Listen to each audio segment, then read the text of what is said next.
এই মুহূর্তে সোশ্যাল মিডিয়ায় চটুল ইয়ার্কি শুরু হয়ে গেছে। অনেকেই নানা রকম পোস্ট করছেন, অনেকেই বলছেন যে অপার জামিন পেয়ে গেছেন অর্পিতা, তিনি জেল থেকে বেরিয়ে এসেছেন। আর এইসব দেখে অপার মানে পার্থদা, তিনি জেলে বসে বসেই দীর্ঘশ্বাস ছাড়ছেন আর ভাবছেন আমি শুধু রইনু বাকি। এবং এই মুহূর্তে এই প্রশ্ন উঠে আসছে যে এই যে জামিন পেলেন অর্পিতা, তাহলে জেল থেকে বেরিয়ে এবার তিনি কোথায় গিয়ে উঠবেন? সেই ফ্ল্যাটটা যেখান থেকে 50 কোটি টাকা উদ্ধার করেছিল ইডি, নাকি শান্তিনিকেতনের সেই বাড়িটায় গিয়ে তিনি উঠবেন? আর এই যে জামিনের জন্য 5 লক্ষ টাকা তাকে জমা দিতে হবে, সেটাই বা অর্পিতা কোথা থেকে পাবেন? কারণ এতদিন ধরে তার আইনজীবী তো আদালতে বারবারই বলে এসেছেন যে তার কিছুই নেই, তিনি কপরদকহীন, এবং ওই যে 50 কোটি টাকা তার ফ্ল্যাট থেকে পাওয়া গিয়েছিল সেটাও তার টাকা তো নয়, সেখানকার 1 পয়সাও তার নয়, পুরোটাই তো পার্থদার। কিন্তু দেখুন, এর থেকেও বড় প্রশ্নটা এখন হচ্ছে যে এইভাবে এক এক করে কারা জামিন পাচ্ছেন আর কজন বাকি রইলেন, আর তারাও কত তাড়াতাড়ি জামিন পেয়ে বাইরে আসবেন। দেখুন, এই শিক্ষক নিয়োগ দুর্নীতির মামলায় যখন পার্থ চট্টোপাধ্যায় এবং অর্পিতা মুখোপাধ্যায়কে গ্রেপ্তার করা হয়েছিল এবং অর্পিতা মুখোপাধ্যায়ের বাড়ি থেকে 50 কোটি টাকা উদ্ধার হয়েছিল, সেই সময় ইডির তরফ থেকে আদালতে দাবি করা হয়েছিল যে এই দুজনের মধ্যে এমন কিছু সম্পর্ক নিশ্চয়ই রয়েছে যে কারণে এরা দুজনে এত সম্পত্তিও কিনেছে। পার্থ চট্টোপাধ্যায় এবং অর্পিতা মুখোপাধ্যায় দুজনের নামে একসঙ্গে সম্পত্তির হদিশ পাওয়া গিয়েছিল এবং ইডির এটাই বক্তব্য ছিল নিশ্চয়ই সেরকম সম্পর্ক আছে, তাই এরা দুজনে মিলে এরকম প্রপার্টি কিনেছে। যদিও পার্থ চট্টোপাধ্যায়ের আইনজীবী সেই সময় আবার বলেছিলেন যে অর্পিতার বাড়ি থেকে টাকা পাওয়া গেছে, তার সঙ্গে পার্থ চট্টোপাধ্যায়ের তো কোনো সম্পর্ক নেই। হ্যাঁ, মানছি আমার মক্কেল অর্পিতাকে চেনে, কিন্তু তাই বলে পার্থ চট্টোপাধ্যায়ের জুনিয়র একজনের বাড়ি থেকে টাকা পাওয়া গেছে, তার সঙ্গে পার্থ চট্টোপাধ্যায় যুক্ত, এর তো কোনো প্রমাণ দেখতে পাওয়া যাচ্ছে না। আবার উল্টো দিকে অর্পিতা মুখোপাধ্যায়ের আইনজীবী প্রথম থেকেই বলে এসেছেন যে আমার মক্কেলের বাড়ি থেকে যে টাকা পাওয়া গেছে সেই টাকা একেবারেই আমার মক্কেলের নয়, ওই টাকা অর্পিতা মুখোপাধ্যায়ের ফ্ল্যাট থেকে পাওয়া গেছে, কিন্তু ওই টাকার বেনিফ্যাক্টর পুরোপুরি পার্থ চট্টোপাধ্যায়। অর্থাৎ এতদিন ধরে দুজনকে এই টাকার মালিকানা ধাক্কা দিয়ে সরিয়ে দিয়ে গেছেন, ক্রমাগত একে অপরকে ওনারশিপ দিয়ে গেছেন যে টাকাটা ওর। এবং এরপর যখন এই টাকার সঙ্গে যুক্ত হিসেবে যে দুজনের নাম উঠে আসছে, দুজনকে অভিযুক্ত বলছেন, তার মধ্যে একজন যদি জামিন পেয়ে যান, তাহলে এরপরে তো প্রশ্ন উঠবে যে আরেকজন তাহলে জামিন পাবেন না কেন? মানে যুক্তি যদি এটা হয় যে দুজনেই দোষী, তাহলে প্রশ্ন করা হবে একজন দোষীকে আপনি জামিন দিলেন, আরেকজন দোষীকে আপনি তাহলে কেন জামিন দেবেন না? আর যদি এখানে যুক্তি হয় যে দুজনেই নির্দোষ, তাহলেও প্রশ্ন একই, এক নির্দোষকে আপনি জামিন দিলেন, তাহলে আরেক নির্দোষকে কেন জামিন দেবেন না? আর পার্থ চট্টোপাধ্যায় যে জামিনের চেষ্টা করছেন না বা খুব তাড়াতাড়ি জামিন পাবেন না, এমন কোনো তথ্যও সামনে দেখতে পাওয়া যাচ্ছে না। দেখুন, পার্থ চট্টোপাধ্যায়ের জামিনের মামলায় অনেকটা কিন্তু তিনি প্রায় জামিন পেয়ে গিয়েই ছিলেন। দুজন বিচারপতির ডিভিশন বেঞ্চ সেখানে জামিনটা আটকালো কোথায়? একজন বিচারপতি কিন্তু জামিন দেওয়ার জন্য রাজি হয়ে গিয়েছিলেন, আরেকজন বিচারপতি তিনি এই একই সিদ্ধান্তে উপনীত হতে পারেননি। বিচারপতি সিংহ রায় জামিন আটকে দেন।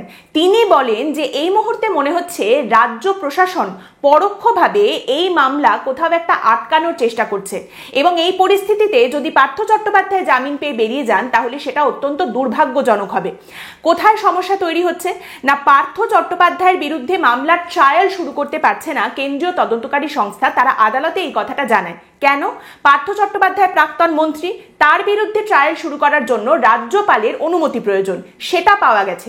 কিন্তু বাকি যাদের এখানে নাম রয়েছে অভিযুক্ত হিসেবে, তারা আবার প্রশাসনের যে স্তরে যুক্ত, সেখানকার অনুমতি নিতে হবে, অর্থাৎ রাজ্যের মুখ্য সচিবের অনুমতি দরকার তাদের বিরুদ্ধে ট্রায়ালের জন্য। কিন্তু রাজ্যের মুখ্য সচিব সেই অনুমতি এখনো পর্যন্ত দেননি। আপনারা জানেন কুন্তল ঘোষ অলরেডি জামিন পেয়ে গেছেন, জীবন কৃষ্ণ সাহা জামিন পেয়ে গেছেন, তাহলে পার্থ চট্টোপাধ্যায়ও হয়তো এরপরে পেয়ে যাবেন। আপাতত একজন বিচারপতি বেঁকে বসেছেন, তিনি একথাও বলেছেন যে পার্থ চট্টোপাধ্যায় এবং বাকিরা এখনো পর্যন্ত প্রভাবশালী, তারা এই মুহূর্তে যদি জামিন পেয়ে বেরিয়ে যান, কেন্দ্রীয় তদন্তকারী সংস্থা দাবি করছে যে তারা বাইরে গেলে তথ্য প্রমাণ লোপাট করার চেষ্টা করবে, সাক্ষীদেরকে প্রভাবিত করার চেষ্টা করবে। এই সব কিছু বিবেচনা করেই কিন্তু একজন বিচারপতি জামিনের বিরোধিতা করেছিলেন বলেই এখনো পর্যন্ত পার্থ চট্টোপাধ্যায় জামিনটা পাননি। পার্থ চট্টোপাধ্যায়ের এই জামিনের মামলাটা এখন কলকাতা হাইকোর্টের প্রধান বিচারপতি নতুন একটি বেঞ্চে পাঠিয়ে দিয়েছেন। এবার দেখুন, সেখানে পুরনো বেঞ্চ, সেখানকার বিচারপতি সিংহ রায়ের যা মন্তব্য জামিনের বিরোধিতা করে, সেটা যেমন একটা প্রভাব ফেলবে, সেটা যেমন দেখা হবে, তেমনি আবার সেই বেঞ্চের বিচারপতি বন্দ্যোপাধ্যায় যে পর্যবেক্ষণ সামনে রেখেছিলেন, যিনি পার্থ চট্টোপাধ্যায়ের জামিনটা মঞ্জুর করেছিলেন, তার বক্তব্য, তার পর্যবেক্ষণকেও কিন্তু ধর্তব্যের মধ্যে আনা হবে। বিচারপতি বন্দ্যোপাধ্যায় বলেছিলেন, অনির্দিষ্টকালের জন্য কোনো ব্যক্তিকে তো আটকে রাখা যায় না, তার বিরুদ্ধে অভিযোগ যতই গুরুতর হোক না কেন বিচার প্রক্রিয়ার মাধ্যমে সেটাকে প্রমাণ করতে হবে। এবার এইখানে পার্থ চট্টোপাধ্যায়কে বেসিক্যালি জামিন পেতে দুটো জিনিস আটকে রেখেছিল। এক হচ্ছে এই যে টাকা, এই যে 50 কোটি টাকা পাওয়া গিয়েছিল, এই যে মানি ট্রেল, যেটা ধরে এই দুর্নীতির তদন্তের সূত্রপাত এবং যেখান থেকে তাকে গ্রেপ্তার করা হয়, অর্পিতা মুখোপাধ্যায়কে গ্রেপ্তার করা হয়, যেটা কিনা পার্থ চট্টোপাধ্যায়ের বিরুদ্ধে সব থেকে বিস্ফোরক প্রমাণ বা বিস্ফোরক অভিযোগ সামনে এসেছে। তো সেই জায়গাটা, এবং আরেকটা হচ্ছে পার্থ চট্টোপাধ্যায়ের প্রভাবশালী তকমা। এবার এখানে এসে যদি দেখা যায় এই টাকার জায়গাটা সরে যাচ্ছে, এই টাকার সঙ্গে যুক্ত আরেকটি নাম অর্পিতা মুখোপাধ্যায়, তাকে জামিন দিয়ে দেওয়া হচ্ছে, তাহলে পার্থ চট্টোপাধ্যায়কে জামিন নয় কেন? অতএব এই টাকার জায়গাটা যদি সরে যায়, প্রভাবশালী তকমাটা সরাতেও কিন্তু খুব একটা সময় লাগবে না। কারণ পার্থ চট্টোপাধ্যায়ের আইনজীবী আদালতে এটা বলতে পারবেন যে প্রথমত প্রভাবশালী তকমা রয়েছে এরকম আরো ব্যক্তিকে এর আগে জামিন দেওয়া হয়েছে। জীবন কৃষ্ণ সাহাকে জামিন দেওয়া হয়েছে, মানিক ভট্টাচার্যকে জামিন দেওয়া হয়েছে, তাহলে পার্থ চট্টোপাধ্যায়কে নয় কেন? এবং তারই সঙ্গে তারা নিশ্চয়ই এটাও বলবেন যে পার্থ চট্টোপাধ্যায় এখন তো আর প্রভাবশালী নেই, কারণ তার মন্ত্রিত্বও নেই, তার মহাসচিব পদও নেই, এবং বহু সময় ধরে সেটা নেই, বেশ কয়েক মাস ধরে নেই। তাহলে এখন তিনি প্রভাবশালী নন, টাকার জায়গাও সরে গেল, প্রভাবশালী তকমাও সরে গেল, জামিন পেতে আর তাহলে অসুবিধা কোথায়?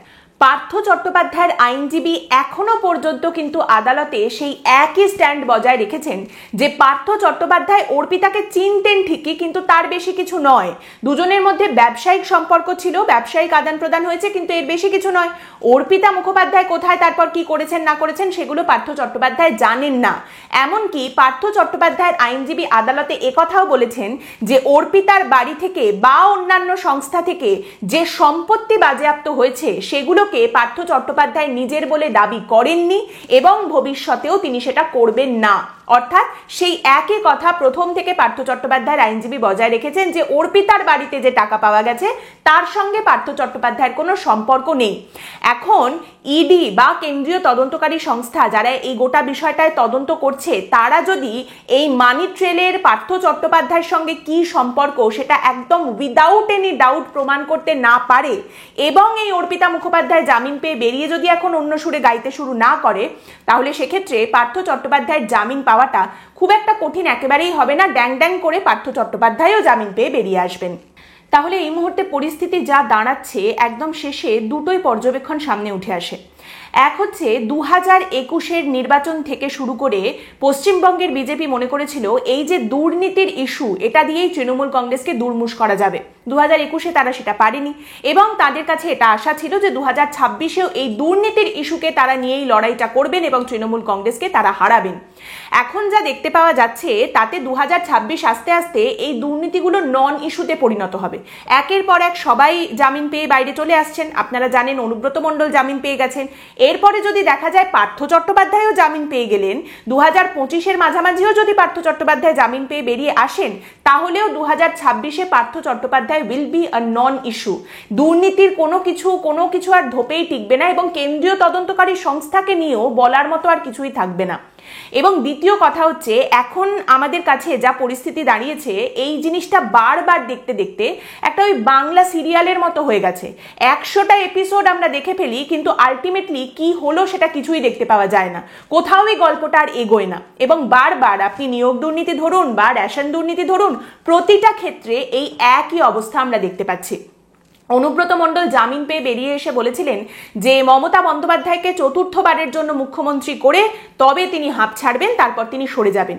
এখন তাহলে দেখার বিষয় এটাই, পশ্চিমবঙ্গবাসী এটাই শোনার জন্য অপেক্ষা করে থাকবেন যে পার্থ চট্টোপাধ্যায় বেরিয়ে এসে কি বলেন।